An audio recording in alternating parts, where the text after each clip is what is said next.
안녕하세요, 여러분. 충격적인 사실 하나 알려드릴게요.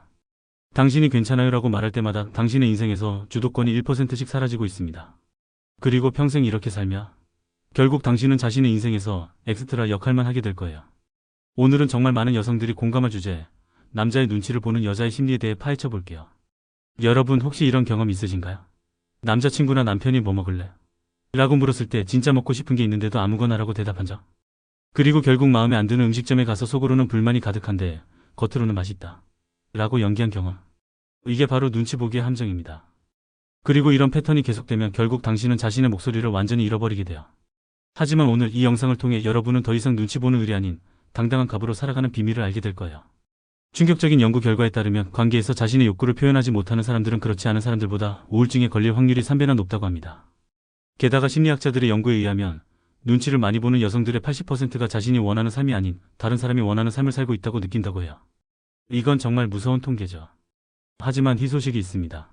심리학적 연구에 따르면 눈치 보는 성격은 타고난 것이 아니라 후천적으로 형성된 것이기 때문에 얼마든지 바꿀 수 있다고 해요. 그리고 오늘 이 영상에서 그 비밀을 모두 공개하려고 합니다. 이 영상을 끝까지 보시면 눈치 보는 성격의 4가지 심리적 원인부터 이를 극복하는 실전 전략, 그리고 실제 성공 사례까지 모두 알게 되실 거예요. 더 이상 괜찮아요 라는 거짓말로 자신을 속이지 마세요. 진짜 당신이 원하는 삶을 살 수 있는 방법, 지금 바로 알아봅시다. 여러분, 제가 연애 코칭을 하면서 정말 놀라웠던 사실 하나가 있어요. 남자친구나 남편 눈치를 본다는 여성의 90%가 사실은 다른 사람들에게도 똑같이 눈치를 본다는 거예요.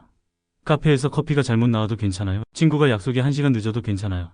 택시기사가 엉뚱한 길로 가도 괜찮아요. 이런 패턴이 보이시나요? 즉 눈치 보는 것은 특정 남자 때문이 아니라 당신의 성격적 특성일 가능성이 높습니다. 그럼 대체 왜 어떤 사람들은 이렇게 타인의 눈치를 많이 볼까요? 그 심리적 원인을 파헤쳐 봅시다. 첫 번째 원인은 혼나거나 싫은 소리 듣는 것에 대한 극도의 두려움입니다. 여러분 솔직히 말해보세요. 아니에요. 저는 이거 싫어요 라고 말했을 때 상대방이 어떤 반응을 보일지 상상만 해도 가슴이 두근두근하지 않나요? 마치 세상이 무너질 것처럼 느껴지지 않나요? 실제로 제가 코칭했던 30살 직장인 미라 씨는 남자친구와 데이트할 때 항상 이런 생각을 했대요. 내가 이 레스토랑 싫다고 말하면 제가 나를 까다롭다고 생각하지 않을까? 내가 저 영화 보기 싫다고 하면 제가 나랑 데이트하는 게 피곤하다고 느끼지 않을까? 결국 미라 씨는 3년 동안 한 번도 자기가 진짜 가고 싶은 곳, 먹고 싶은 것, 보고 싶은 영화를 선택해 본 적이 없었어요. 그러다 어느 날 남자친구가 갑자기 헤어지자고 했대요. 이유가 뭐였을까요? 너는 너무 평범해. 너만의 개성이나 취향이 없어. 마치 로봇 같아. 충격적이죠? 미라 씨는 남자친구의 마음에 들기 위해 자신의 모든 욕구와 의견을 숨겼는데 결국 그것 때문에 헤어지게 된 거예요. 이게 바로 눈치 보기의 가장 큰 함정입니다. 상대방의 기분을 맞추려다 정작 자신의 매력과 개성을 잃어버리는 거죠. 두 번째 원인은 과도하게 도덕적인 성격입니다. 어머, 도덕적인 게 어떻게 문제가 될 수 있지? 라고 생각하실 수도 있어요. 하지만 여기서 말하는 과도한 도덕성은 진정한 선함이 아니라 욕먹기 싫은 마음, 나쁜 사람 취급받기 싫은 마음에서 비롯된 행동 패턴을 말합니다. 제가 상담했던 35살 직장인 지영씨 이야기를 들려드릴게요. 지영씨는 회사에서 모든 사람의 심부름을 도맡아 했어요. 커피 심부름, 복사 심부름, 심지어 상사의 개인 심부름까지. 왜 그랬을까요? 거절하면 이기적인 사람으로 보일까봐, 나쁜 동료라고 생각할까봐 두려웠대요. 그러다 어느 날 지영씨는 극심한 번아웃으로 2달간 병가를 내야 했습니다. 그런데 놀라운 일이 일어났어요. 그 2달 동안 회사는 멀쩡히 돌아갔고 오히려 일부 동료들은 지영씨가 너무 모든 일을 혼자 하려고 해서 우리가 돌 기회가 없었다고 말했대요. 그제서야 지영씨는 깨달았습니다. 자신이 그토록 두려워했던 나쁜 사람 취급은 사실 자신의 상상 속에만 존재했던 거예요. 실제로는 아무도 그녀를 그렇게 판단하지 않았습니다. 이처럼 과도한 도덕성은 자신을 희생시키면서까지 착한 사람이라는 이미지를 지키려는 강박관념에서 비롯됩니다. 세 번째 원인은 사랑을 주기보다 받고 싶은 욕구가 더 큰 경우입니다. 솔직히 말해볼게요. 여러분, 연인 관계에서 내가 이만큼 해줬으니 너도 이만큼 해줘야 해라는 생각 해본 적 없나요? 아니면 내가 이렇게 맞춰주고 있는데 너는 왜 나한테 맞춰주지 않아? 라는 생각. 이런 마음가짐은 관계를 거래로 만들어버립니다. 그리고 거래에서는 항상 누가 더 많이 주고 누가 더 많이 받는지 계산하게 되죠. 그러다 보니 자연스럽게 을의 입장에서 상대방의 눈치를 보게 됩니다. 제가 코칭했던 28살 직장인 수진 씨는 남자친구에게 항상 무언가를 기대했어요. 오늘은 생일이니까 깜짝 이벤트를 해주겠지. 우리 100일이니까 비싼 선물을 사주겠지. 내가 지난번에 그의 부모님 선물을 사줬으니 이번에는 그가 내 부모님 선물을 사주겠지? 하지만 그런 기대가 충족되지 않을 때마다 수진 씨는 엄청난 실망과 분노를 느꼈고 그것이 관계에 큰 갈등을 일으켰습니다. 결국 그녀는 항상 남자친구의 행동에 집중하고 그의 눈치를 보며 살게 되었어요. 그가 나를 정말 사랑하는지 확인받기 위해서요. 마지막 네 번째 원인은 권위자에 대한 극도의 두려움입니다. 이건 특히 가부장적인 가정에서 자란 여성들에게 흔히 나타나는 패턴이에요. 제가 상담했던 32살 주부 현주 씨는 아버지가 매우 엄격하고 때로는 폭력적이었대요. 어린 시절 아버지의 기분을 맞추기 위해 항상 조심하고 눈치를 봐야 했죠. 그리고 이런 패턴이 성인이 된 후 결혼 생활에서도 그대로 반복되었어요.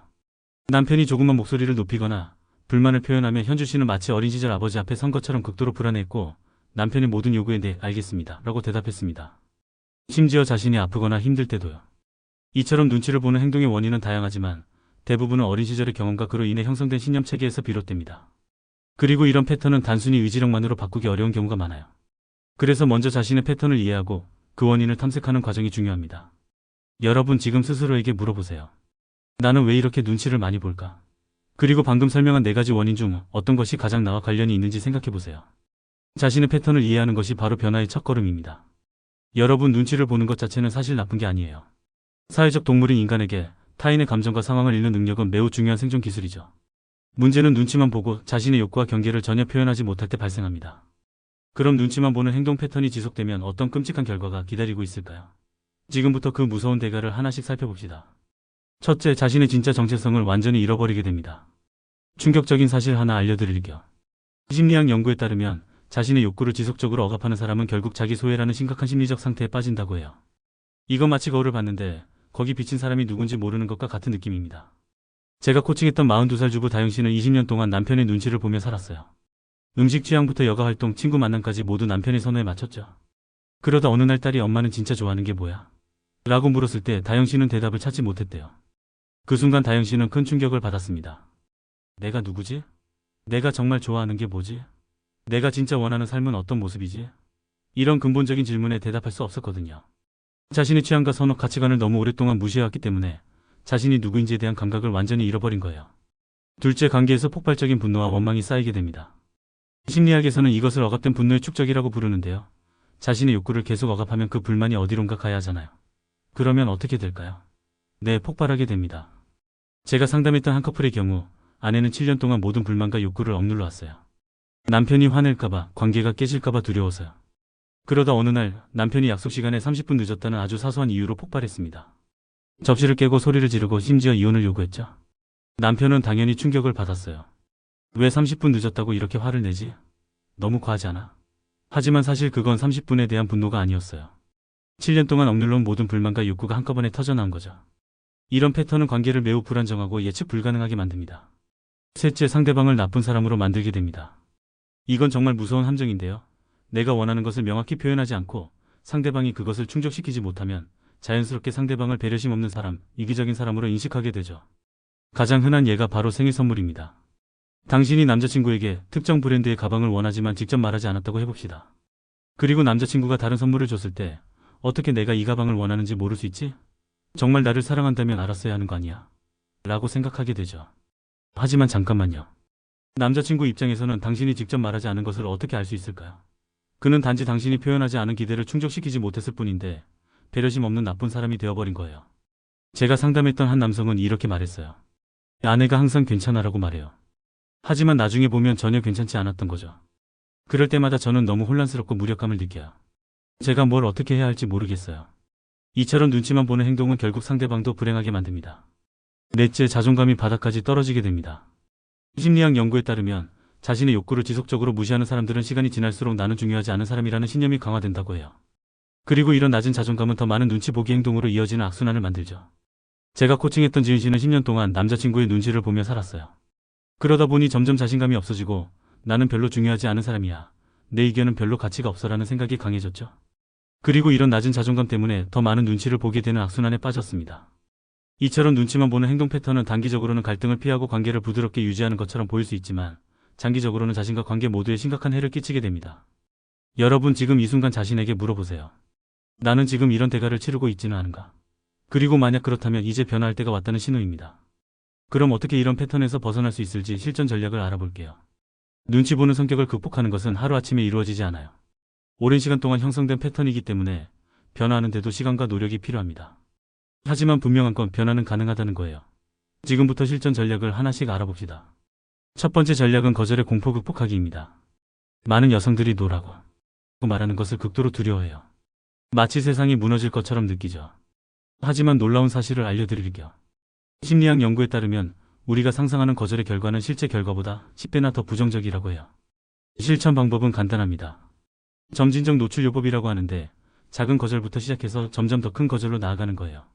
예를 들어 첫째 주에는 카페에서 주문한 음료가 잘못 나왔을 때 바꿔달라고 요청해보세요. 둘째 주에는 친구가 제안한 영화가 보고 싶지 않다면 다른 영화를 제안해보고, 셋째 주에는 직장에서 무리한 업무 요청에 죄송하지만 제 일정상 어렵습니다 라고 말해보는 거예요. 제가 코칭했던 27살 직장인 민지 씨의 사례를 들려드릴게요. 민지 씨는 처음에 노라고 말하며 다른 사람들이 나를 싫어할 거야 라는 강한 두려움을 가지고 있었어요. 그래서 우리는 가장 작은 거절부터 시작했습니다. 첫 번째 과제는 편의점에서 영수증을 달라고 요청하는 것이었어요. 정말 간단한 일이죠. 하지만 민지 씨에게는 엄청난 도전이었습니다. 그녀는 손이 떨리고 심장이 두근거렸대요. 하지만 결국 해냈고 놀랍게도 아무 일도 일어나지 않았습니다. 점원은 그냥 영수증을 주었을 뿐이었죠. 이런 작은 성공 경험이 모여서 민지 씨는 점점 더 큰 거절에도 도전할 수 있게 되었고, 6개월 후에는 회사에서 불합리한 업무 요청에도 죄송하지만 그건 제 업무 범위를 벗어납니다 라고 말할 수 있게 되었어요. 그리고 더 놀라운 건 그렇게 말했을 때 상사가 그렇군요, 이해합니다 라고 대답했다는 거예요. 두 번째 전략은 가치관 재정립하기입니다. 과도한 도덕성으로 인해 눈치를 보는 경우 자신만의 진정한 가치관을 세우는 것이 중요해요. 실천 방법은 가치관 탐색 일기를 쓰는 거예요. 매일 저녁 10분씩 다음 질문들에 답해보세요. 오늘 나는 어떤 상황에서 불편함을 느꼈는가? 그 불편함의 원인은 무엇인가? 진짜 내 가치관에 맞지 않아서인가? 아니면 남들이 나를 어떻게 볼까봐 두려워서인가? 만약 아무도 나를 판단하지 않는다면 나는 어떻게 행동하고 싶은가? 제가 상담했던 33살 변호사 지현 씨의 사례를 들려드릴게요. 지현 씨는 항상 착한 사람이 되기 위해 노력했고 그 결과 모든 사람의 부탁을 거절하지 못했어요. 직장에서는 동료들의 업무까지 떠맡았고 연인 관계에서는 파트너의 모든 요구에 네라고 대답했죠. 가치관 탐색 일기를 쓰기 시작한 후 지현 씨는 자신의 착한 사람 정의가 사실은 모든 사람을 기쁘게 하는 사람이었다는 것을 깨달았어요. 하지만 그녀의 진짜 가치관은 정직함과 진정성이었죠. 그래서 지현 씨는 자신의 가치관을 재정립했어요. 나는 모든 사람을 기쁘게 할 필요는 없다. 하지만 모든 상황에서 정직하고 진정성 있게 행동하는 것은 중요하다. 이런 가치관의 변화는 그녀가 더 자유롭게 자신의 의견을 표현하고 때로는 아니요라고 말할 수 있게 도왔습니다. 세 번째 전략은 애완동물 키우기 마인드셋입니다. 이건 받기보다 주기의 원칙과 연결되는데요. 관계에서 항상 무언가를 기대하기보다 그냥 사랑하고 돌보는 마음가짐을 갖는 거예요. 실천 방법은 무조건적 친절 실천하기예요. 매일 파트너나 주변 사람들에게 아무런 대가를 기대하지 않고 작은 친절을 베풀어 보세요. 예를 들어 그냥 좋아서 작은 선물을 사주거나 상대방의 하루를 더 좋게 만들 수 있는 일을 해보는 거예요. 제가 코칭했던 한 커플의 사례를 들려드릴게요. 아내는 항상 남편에게 무언가를 기대했고 그 기대가 충족되지 않으면 실망하고 화를 냈어요. 그래서 우리는 애완동물 키우기 마인드셋을 연습하기로 했습니다. 아내는 일주일 동안 매일 남편에게 작은 친절을 베풀었어요. 좋아하는 간식을 사다 주거나 피곤해 보일 때 어깨를 마사지해 주거나 그냥 오늘 정말 멋있어 보여라고 칭찬해 주는 식으로요. 그리고 중요한 건 이 모든 것을 아무런 대가나 보답을 기대하지 않고 했다는 거예요. 놀랍게도 일주일이 지나자 남편도 자연스럽게 아내에게 더 많은 애정과 관심을 보이기 시작했어요. 이건 마치 마법 같았죠. 아내가 받는 것에 집중하지 않고 주는 것에 집중하자 오히려 더 많은 사랑을 받게 된 거예요. 네 번째 전략은 권위자에 대한 새로운 관점 갖기입니다. 많은 여성들이 남성, 특히 파트너를 권위자로 인식하고 두려워하는 경향이 있어요. 하지만 건강한 관계에서는 두 사람이 동등한 파트너여야 합니다. 실천 방법은 역할 바꾸기 연습이에요. 파트너와 함께 일주일에 한 번씩 역할을 바꿔보세요. 예를 들어 평소에 남자친구나 남편이 주도적으로 결정하는 일을 당신이 주도해보는 거예요. 제가 상담했던 한 부부의 사례를 들려드릴게요. 아내는 남편을 매우 권위 있는 존재로 인식하고 항상 그의 결정에 따랐어요. 특히 재정 관리는 100% 남편이 담당했죠. 그래서 우리는 역할 바꾸기 연습을 제안했습니다. 처음에 아내는 매우 불안해했지만 한 달 동안 가계부를 관리하고 재정 결정을 내리는 연습을 했어요. 그 과정에서 그녀는 자신도 충분히 능력이 있다는 것을 깨달았고 남편도 아내의 재정 관리 능력을 인정하게 되었습니다. 결과적으로 두 사람은 더 동등한 파트너십을 형성할 수 있었어요. 이처럼 눈치 보는 성격을 극복하는 것은 자신의 패턴을 이해하고 새로운 사고방식과 행동 패턴을 연습하는 과정입니다. 변화는 하루아침에 일어나지 않지만 꾸준한 연습을 통해 충분히 가능합니다. 여러분 지금 당장 위의 전략 중 하나를 선택해서 실천해보세요. 예를 들어 오늘 저녁에 파트너에게 나는 이 레스토랑에 가고 싶어라고 직접적으로 말해보는 건 어떨까요? 작은 한 걸음이 큰 변화의 시작이 될 수 있습니다. 눈치 보는 성격을 극복한다고 해서 상대방의 감정이나 상황을 전혀 고려하지 않는 것은 절대 아니에요. 건강한 관계란 자신의 욕구도 표현하고 상대방의 욕구도 존중하는 균형 잡힌 상태를 말합니다. 그럼 이런 균형을 어떻게 찾을 수 있을까요?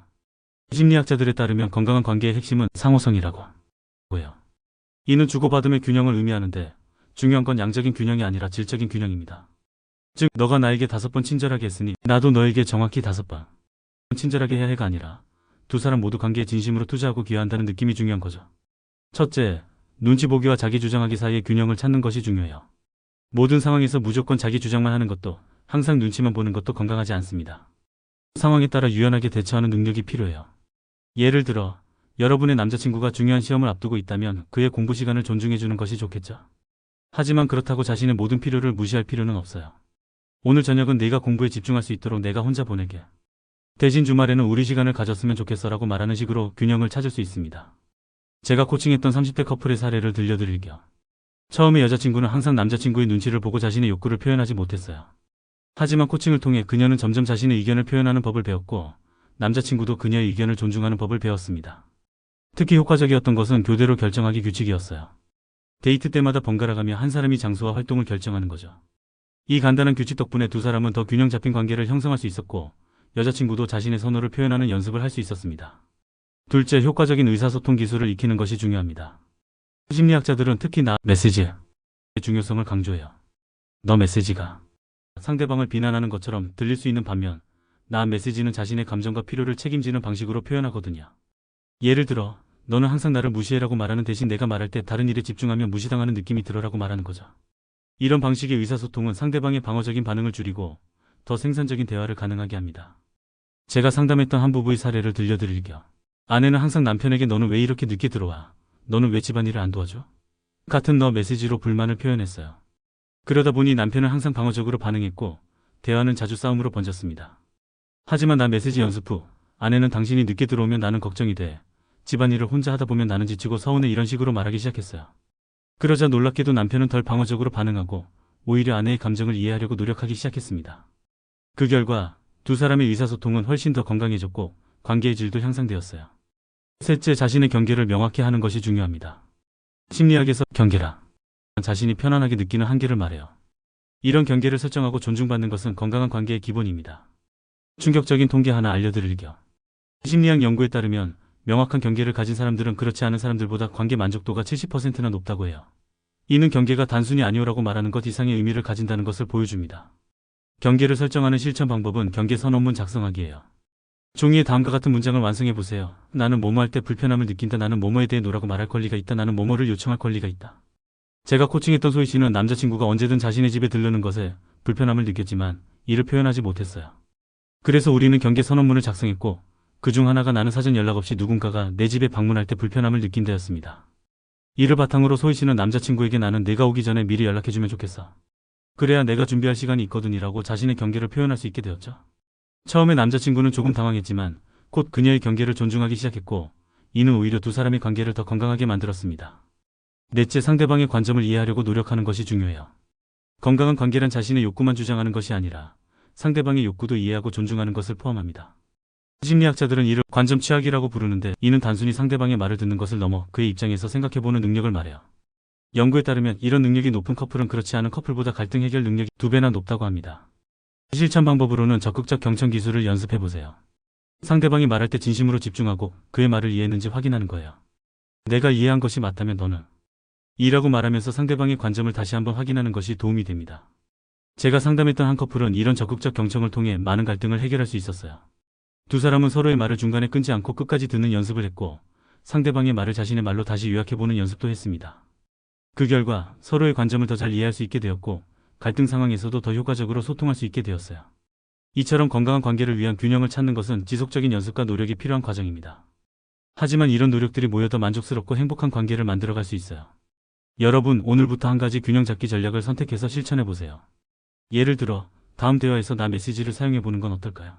너는 왜 항상 늦어? 가 아니라 네가 늦으면 나는 걱정이 되라고 말해보는 거죠. 이런 작은 변화가 여러분의 관계를 크게 변화시킬 수 있습니다. 지금까지 눈치 보는 성격의 원인과 극복 방법에 대해 알아봤는데요. 이제 실제로 이런 변화를 경험한 사람들의 이야기를 들려드리고 싶어요. 이런 성공 사례들이 여러분에게 희망과 용기를 줄 수 있기를 바랍니다. 첫 번째 사례는 30대 초반의 직장인 미연 씨의 이야기입니다. 미연 씨는 어린 시절부터 부모님의 기대에 맞추며 자랐어요. 특히 어머니가 매우 완벽주의적이었고 작은 실수에도 심하게 혼내셨죠. 그래서 미연 씨는 항상 타인의 기대에 맞추려고 노력했고 자신의 진짜 욕구나 감정은 무시했습니다. 연애 관계에서도 마찬가지였어요.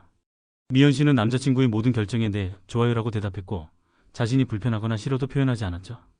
그러다 보니 관계에서 점점 자신을 잃어갔고 우울감과 무기력감을 느끼기 시작했습니다. 그녀가 코칭을 시작한 계기는 남자친구와의 큰 싸움이었어요. 3년 동안 참아왔던 모든 불만과 욕구가 한꺼번에 폭발해버린 거죠. 그 싸움 후 남자친구는 나는 네가 뭘 원하는지 전혀 모르겠어. 넌 항상 괜찮아라고만 말하다가 갑자기 폭발하니까 나도 어떻게 해야 할지 모르겠어 라고 말했습니다. 그 말을 듣고 미연 씨는 큰 충격을 받았어요. 그리고 자신의 패턴을 바꾸기 위해 코칭을 시작했죠. 코칭을 시작했을 때 미연 씨는 저는 그냥 착한 사람이 되고 싶어요. 왜 제 마음을 표현하는 게 이렇게 어려운 걸까요? 라고 물었어요. 함께 작업하면서 우리는 미연 씨의 착한 사람이라는 정의가 사실은 모든 사람을 기쁘게 하는 사람, 갈등을 일으키지 않는 사람이라는 것을 발견했습니다. 그래서 먼저 진정한 선함에 대한 재정의 작업을 했어요. 진정으로 선한 사람은 자신의 경계를 명확히 하고 정직하게 소통하며 자신과 타인 모두를 존중한다는 것을 이해하기 시작했죠. 그 다음으로는 작은 상황에서부터 자신의 의견을 표현하는 연습을 했습니다. 처음에는 식당에서 메뉴를 고를 때 자신이 정말 먹고 싶은 것을 선택하는 것부터 시작했어요. 그 다음에는 영화 선택, 데이트 장소 결정 등으로 점점 범위를 넓혀갔죠. 가장 어려웠던 것은 남자친구와의 갈등 상황에서 자신의 감정과 필요를 표현하는 것이었어요. 미연 씨는 항상 괜찮아라고 말하는 습관이 있었거든요. 그래서 우리는 정직한 소통이라는 연습을 했습니다. 불편한 상황이 생겼을 때 사실 나는 이런 점이 불편해라고 말하는 연습을 한 거죠. 처음에는 매우 어색하고 불안했지만 놀랍게도 남자친구는 미연 씨의 솔직한 표현에 오히려 고마워했어요. 네가 솔직하게 말해줘서 좋아. 그동안 내 마음을 잘 몰라서 어떻게 해야 할지 모를 때가 많았거든이라고 말했죠. 6개월의 코칭 기간 동안 미연 씨는 점점 더 자신의 목소리를 찾아갔어요. 그리고 그 과정에서 놀라운 변화가 일어났습니다. 관계에서의 만족도가 높아졌고 직장에서도 자신의 의견을 더 명확히 표현하게 되었으며 전반적인 삶의 만족도가 크게 향상되었어요. 미연 씨는 코칭이 끝날 무렵 이렇게 말했습니다. 이제 저는 제가 누구인지 무엇을 원하는지 알게 되었어요. 그리고 그것을 표현하는 것이 나쁜 게 아니라는 것도 알게 되었고요. 오히려 제가 솔직해질수록 관계가 더 깊어지고 진실해지는 것을 경험하고 있어요. 두 번째 사례는 40대 중반의 기혼 여성 지영 씨의 이야기입니다. 지영 씨는 15년간의 결혼 생활 동안 항상 남편의 눈치를 보며 살았어요. 남편이 권위적인 성격은 아니었지만 지영 씨 자신이 어린 시절 매우 엄격한 아버지 밑에서 자라면서 권위자에 대한 두려움이 컸죠. 그래서 모든 가정 내 결정은 남편에게 맡겼고 자신의 의견이나 필요를 거의 표현하지 않았습니다. 그러다 보니 점점 자신감을 잃고 우울감을 느끼기 시작했어요. 특히 자녀들이 성장하면서 엄마로서의 권위도 세우기 어려워졌죠. 코칭을 시작한 계기는 큰딸의 한마디였어요. 엄마는 왜 항상 아빠한테 당신이 알아서 해라고만 말해? 엄마도 의견이 있잖아. 이 말을 듣고 지영 씨는 자신의 모습이 아이들에게 어떤 영향을 미치고 있는지 깨달았고 변화를 결심했습니다. 코칭을 시작했을 때 지영 씨는 저는 이제 너무 늦은 건 아닐까요? 15년 동안 이렇게 살아왔는데 이제 와서 바꿀 수 있을까요? 라고 물었어요. 하지만 변화는 언제든 가능하다는 것을 함께 확인해 나갔습니다. 먼저 지영 씨의 권위자에 대한 두려움의 근원을 탐색했어요. 어린 시절의 경험들이 현재 행동 패턴에 어떤 영향을 미치고 있는지 이해하기 시작했죠. 그리고 권위에 대한 새로운 관점을 발전시켰습니다. 진정한 권위는 두려움이 아닌 존경과 신뢰에서 나온다는 것을 이해하기 시작한 거예요. 다음으로는 가정 내에서 작은 결정부터 참여하는 연습을 했습니다. 주말 계획 세우기, 가족 여행지 결정하기, 자녀 교육 방향 설정하기 등에서 자신의 의견을 표현하는 연습을 한 거죠. 가장 어려웠던 것은 남편과의 대화 방식을 바꾸는 것이었어요. 지영 씨는 항상 당신이 알아서 해, 당신 마음대로 해라고 말하는 습관이 있었거든요. 그래서 우리는 적극적 참여라는 연습을 했습니다. 가족 회의를 정기적으로 열고 거기서 자신의 의견을 명확히 표현하는 연습을 한 거죠. 처음에 남편은 지영 씨의 변화에 조금 당황했지만 곧 이런 변화를 환영하기 시작했어요. 사실 나도 모든 결정을 혼자 내리는 게 부담스러웠어. 내가 더 적극적으로 참여해주니 오히려 좋아라고 말했죠. 가장 극적인 변화는 아이들과의 관계에서 나타났습니다. 지영 씨가 더 당당하게 자신의 의견을 표현하고 결정을 내리기 시작하자 아이들도 엄마를 더 존중하기 시작했어요. 특히 큰딸은 엄마가 달라졌어. 더 자신감 있어 보여라고 말했죠. 1년의 코칭 기간 동안 지영 씨는 가정 내에서 더 균형 잡힌 역할을 찾아갔어요. 그리고 그 과정에서 자신감이 크게 향상되었고 우울감도 감소했으며 부부관계의 질도 향상되었습니다. 특히 자녀들 앞에서도 더 자신 있게 자신의 의견을 표현할 수 있게 되었죠. 지영 씨는 코칭이 끝날 무렵 이렇게 말했습니다. 이제 저는 제 삶의 주인공이 된 것 같아요. 더 이상 남의 눈치를 보며 살지 않고 제 목소리를 내며 살고 있어요. 그리고 놀랍게도 제가 더 주도적으로 변할수록 가족 모두가 더 행복해지는 것을 느끼고 있어요. 세 번째 사례는 20대 후반의 직장인 하연 씨의 이야기입니다. 하연 씨는 대기업에 다니는 유능한 직원이었지만 직장에서 항상 상사와 동료들의 눈치를 보며 살았어요. 특히 회의에서는 자신의 의견을 거의 말하지 못했고 항상 다른 사람들의 의견에 동조하는 역할만 했죠. 연애 관계에서도 마찬가지였어요. 하연 씨는 남자친구가 제안하는 모든 것을 좋아라고 대답했고 자신이 원하는 것을 거의 표현하지 않았습니다. 그러다 보니 점점 자신의 정체성을 잃어가고 있다는 느낌이 들었죠. 코칭을 시작한 계기는 승진 심사에서 탈락한 일이었어요. 상사는 하연 씨에게 당신은 업무 능력은 뛰어나지만 리더십과 주도성이 부족해 보인다고 말했죠.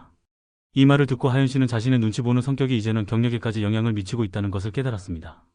코칭을 시작했을 때 하연 씨는 저는 항상 다른 사람들을 배려하려고 노력해요.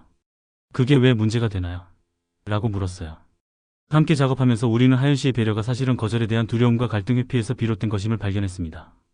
그래서 먼저 건강한 배려와 불건강한 배려의 차이를 이해하는 작업을 했어요. 건강한 배려는 자신의 욕구와 경계를 존중하면서도 타인을 배려하는 것인 반면 불건강한 배려는 자신을 희생시키면서 타인을 배려하는 것이라는 점을 이해하기 시작했죠. 다음으로는 직장에서 자신의 의견을 표현하는 연습을 했습니다. 처음에는 소규모 회의에서 한 가지 의견만 말하는 것부터 시작했어요. 그 다음에는 더 큰 회의에서 자신의 아이디어를 제안하는 연습을 했죠. 가장 어려웠던 것은 아니요라고 말하는 것이었어요. 하연 씨는 항상 모든 부탁과 요청에 네 할게요 라고 대답하는 습관이 있었거든요. 그래서 우리는 건강한 거절이라는 연습을 했습니다. 죄송하지만 지금은 제 업무에 집중해야 해서 도와드리기 어려울 것 같아요 라고 말하는 연습을 한 거죠. 처음에는 매우 불안했지만 놀랍게도 동료들은 하연 씨의 거절에 부정적인 반응을 보이지 않았어요. 오히려 그녀의 경계를 존중해 주었고 이는 하연 씨에게 큰 자신감을 주었습니다. 연애 관계에서도 큰 변화가 있었어요. 하연 씨는 남자친구에게 자신이 정말 원하는 것, 좋아하는 것, 싫어하는 것을 솔직하게 표현하기 시작했습니다. 처음에 남자친구는 조금 당황했지만 곧 하연 씨의 솔직함을 높이 평가하기 시작했어요. 네가 솔직하게 말해줘서 오히려 더 편해. 이제 내가 뭘 해야 너를 기쁘게 할 수 있는지 알 수 있으니까 라고 말했죠. 9개월의 코칭 기간 동안 하연 씨는 점점 더 자신감 있고 주도적인 사람으로 변화했어요. 그리고 그 결과 다음 승진 심사에서는 합격할 수 있었습니다. 상사는 당신이 지난 몇 개월 동안 보여준 주도성과 리더십이 인상적이었다고 평가했죠. 하연 씨는 코칭이 끝날 무렵 이렇게 말했습니다. 이제 저는 제 목소리를 내는 것이 두렵지 않아요. 오히려 제가 더 주도적으로 행동할수록 사람들이 저를 더 존중해 준다는 것을 깨달았어요. 그리고 무엇보다 제 자신을 더 존중하게 되었어요. 이런 성공 사례들이 보여주는 것은 변화는 언제든 가능하다는 사실입니다. 오랜 시간 동안 형성된 패턴이라도 자신의 패턴을 이해하고 새로운 행동을 연습한다면 충분히 변화할 수 있어요. 그리고 그 변화는 자신뿐만 아니라 관계 전체에 긍정적인 영향을 미치게 됩니다. 여러분도 지금 이 순간 변화를 결심하고 첫걸음을 내디딜 수 있어요. 미연 씨, 지영 씨, 하연 씨처럼 여러분도 눈치 보는 여자에서 주도적인 여자로 변화할 수 있습니다. 지금까지 눈치 보는 성격의 부정적인 측면과 그것을 극복하는 방법에 대해 많이 이야기했는데요. 사실 눈치를 잘 보는 능력 자체는 매우 가치 있는 사회적 기술이기도 해요. 중요한 건 이런 능력을 어떻게 건강하게 활용하느냐입니다. 심리학 연구에 따르면 눈치를 잘 보는 사람들은 사회적 지능이 높은 경우가 많다고 해요. 사회적 지능이란 타인의 감정과 의도를 정확히 읽고 그에 적절하게 반응하는 능력을 말하는데 이는 인간관계에서 매우 중요한 역량입니다. 눈치를 잘 보는 사람들은 대개 다음과 같은 강점을 가지고 있어요. 첫째, 공감 능력이 뛰어납니다. 타인의 감정과 필요를 잘 읽어내고 그에 맞게 반응할 수 있는 능력은 모든 관계에서 큰 자산이 될 수 있어요. 실제로 심리학 연구에 따르면 공감 능력이 높은 사람들은 그렇지 않은 사람들보다 더 깊고 만족스러운 인간관계를 형성한다고 해요. 왜냐하면 상대방이 진정으로 이해받고 있다고 느끼게 해주기 때문이죠. 제가 코칭했던 현정 씨는 타인의 감정을 읽는 데는 매우 뛰어났지만 자신의 감정은 잘 인식하지 못했어요. 그래서 우리는 감정일기를 쓰는 연습을 했습니다. 매일 저녁 자신이 그날 경험한 감정들을 기록하고 그 감정의 원인을 탐색하는 거죠. 이런 연습을 통해 현정 씨는 점점 자신의 감정에 더 민감해졌고 그에 따라 자신의 필요도 더 명확히 인식할 수 있게 되었어요. 그리고 놀랍게도 자신의 감정이 더 연결될수록 타인의 감정도 더 정확하게 읽을 수 있게 되었습니다. 현정 씨는 이렇게 말했어요. 전에는 상대방의 기분에만 집중했는데 이제는 내 기분도 함께 인식할 수 있게 되었어요. 그러니까 상대방에게 휘둘리지 않으면서도 그 사람을 더 깊이 이해할 수 있게 되었죠. 둘째, 상황 판단력이 좋습니다. 사회적 상황의 분위기나 맥락을 빠르게 파악하고 그에 적절하게 행동할 수 있는 능력은 특히 직장이나 사회생활에서 매우 유용하죠. 심리학자들은 이를 사회적 맥락 이해력이라고 부르는데 이 능력이 높은 사람들은 다양한 사회적 상황에서 더 유연하게 대처할 수 있다고 해요. 예를 들어 공식적인 회의에서는 더 전문적이고 격식 있게 행동하고 친구들과의 모임에서는 더 편안하고 자연스럽게 행동하는 식으로요. 제가 상담했던 지수 씨는 이런 상황 판단력을 잘 활용한 사례예요. 그녀는 직장에서 중요한 프로젝트 회의 때는 자신의 의견을 명확히 표현하지만 팀 회식 같은 자리에서는 분위기를 읽고 적절히 맞추는 유연성을 발휘했습니다. 이런 균형 덕분에 그녀는 자신의 전문성도 인정받으면서 동시에 좋은 팀원으로도 평가받을 수 있었어요. 지수 씨는 상황에 따라 다른 모습을 보여주는 것이 처음에는 어색했지만 이제는 자연스러워요. 그리고 이런 유연성 덕분에 다양한 사람들과 좋은 관계를 유지할 수 있게 되었죠라고 말했습니다. 셋째, 관계 형성 능력이 뛰어납니다. 타인의 필요와 선호를 잘 이해하고 존중하기 때문에 새로운 관계를 형성하고 유지하는 데 강점이 있어요.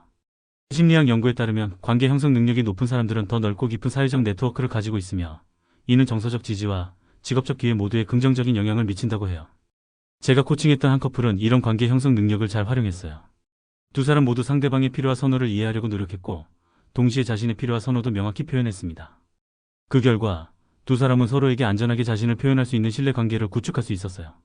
남자친구는 이렇게 말했죠. 그녀는 내 말을 정말 잘 들어줘요. 내가 무슨 생각을 하는지, 무엇을 필요로 하는지 항상 알아차려요. 하지만 동시에 자신의 생각과 필요도 분명하게 말해주기 때문에 나도 그녀를 더 잘 이해하고 배려할 수 있게 돼요. 이처럼 눈치를 잘 보는 능력 자체는 매우 가치 있는 사회적 기술입니다. 중요한 건 이런 능력을 자신을 희생하는 방식이 아니라 자신과 타인 모두를 존중하는 방식으로 활용하는 거예요. 그럴 때 비로소 진정한 의미의 균형 잡힌 관계가 가능해집니다. 여러분도 자신의 눈치 보는 능력을 긍정적인 방향으로 활용해 보세요. 예를 들어 다음 대화에서는 상대방의 감정과 필요를 잘 읽 때 동시에 자신의 감정과 필요도 표현해 보는 거예요. 네가 지금 피곤해 보여. 쉬고 싶니? 나도 사실 오늘은 일찍 집에 가고 싶어라고 말하는 식으로요. 이런 균형 잡힌 소통이 더 건강하고 만족스러운 관계를 만들어갈 수 있습니다. 지금까지 눈치 보는 성격의 원인과 극복 방법, 그리고 그 긍정적인 측면을 활용하는 방법에 대해 알아봤는데요. 이제 구체적으로 남자 왜 눈치를 보지 않고 살아가는 최종 가이드를 알려드리고 싶어요. 먼저 기억해야 할 것은 눈치를 보지 않는다는 것이 상대방을 무시하거나 배려하지 않는다는 의미가 아니라는 점입니다.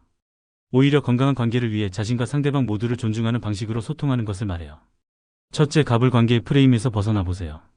많은 여성들이 연애나 결혼 관계에서 자신을 을의 위치에 놓고 파트너를 갑의 위치에 놓는 경향이 있어요. 하지만 건강한 관계는 갑을 관계가 아니라 동등한 파트너십입니다. 충격적인 통계 하나 알려드릴게요. 심리학 연구에 따르면 관계에서 힘의 균형이 맞지 않는 커플은 그렇지 않은 커플보다 이혼율이 60%나 높다고 해요. 이는 동등한 파트너십이 단순히 이상적인 개념이 아니라 관계의 지속성과 안정성에 실질적인 영향을 미친다는 것을 보여줍니다. 실천 방법으로는 관계에서의 의사결정을 함께하는 습관을 들이는 것이 중요해요. 큰 결정, 예를 들어 이사, 재정 계획부터 작은 결정, 예를 들어 주말 계획, 저녁 메뉴까지 함께 상의하고 결정하는 거죠. 제가 코칭했던 한 커플은 주간 회의라는 시간을 만들었어요. 매주 일요일 저녁에 30분 정도 앉아서 그 주의 계획과 지난주의 피드백을 나누는 시간이었죠.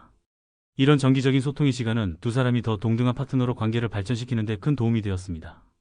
둘째, 애완동물 키우기 마인드셋을 발전시켜보세요. 이는 앞서 언급한 받기보다 주기의 원칙과 연결되는데요. 파트너를 대할 때 무언가를 기대하기보다 그냥 사랑하고 돌보는 마음가짐을 갖는 거예요. 이런 마인드셋은 역설적이게도 관계에서 더 많은 힘과 주도권을 가져다 줍니다. 왜냐하면 당신이 주는 사람이 되면 더 이상 상대방의 반응이나 행동에 의존하지 않게 되거든요. 제가 상담했던 한 여성분은 이런 마인드셋의 변화를 통해 큰 성장을 경험했어요. 그녀는 항상 남자친구에게 인정과 확인을 받고 싶어 했고, 그가 충분히 반응해주지 않으면 불안해했죠. 하지만 주는 사람이 되기로 결심한 후 그녀는 남자친구의 반응에 덜 집착하게 되었고, 오히려 더 자유롭고 자신감 있게 관계를 이끌어갈 수 있게 되었습니다. 셋째, 권위자에 대한 두려움을 내려놓고 자신의 권위를 세워보세요. 많은 여성들이 파트너를 권위자로 인식하고 그의 눈치를 보게 되는데, 이는 건강한 관계 형성에 방해가 됩니다. 심리학자들은 이를 내면화된 권위라고 부르는데, 이는 어린 시절 형성된 권위자에 대한 이미지가 성인이 된 후에도 계속해서 영향을 미치는 현상을 말해요. 하지만 좋은 소식은 이런 내면화된 권위는 인식과 연습을 통해 변화시킬 수 있다는 거예요. 실천 방법으로는 자신의 전문성과 역량을 인정하는 연습을 해보세요. 예를 들어 매일 저녁 그날 자신이 잘한 일, 성취한 일, 누군가를 도운 일 등을 기록해보는 거예요. 이런 연습은 자신의 가치와 능력에 대한 인식을 강화시켜줍니다. 제가 코칭했던 유진 씨는 이런 연습을 통해 큰 변화를 경험했어요. 그녀는 항상 남편을 더 똑똑하고 더 능력있고 더 현명한 사람으로 인식하고 있었죠. 하지만 자신의 전문성과 역량을 인정하는 연습을 통해 그녀는 자신도 충분히 가치있고 능력있는 사람이라는 것을 깨달았습니다. 그 결과 유진 씨는 가정 내에서 더 자신있게 의견을 표현할 수 있게 되었고, 남편도 그녀의 의견을 더 존중하기 시작했어요.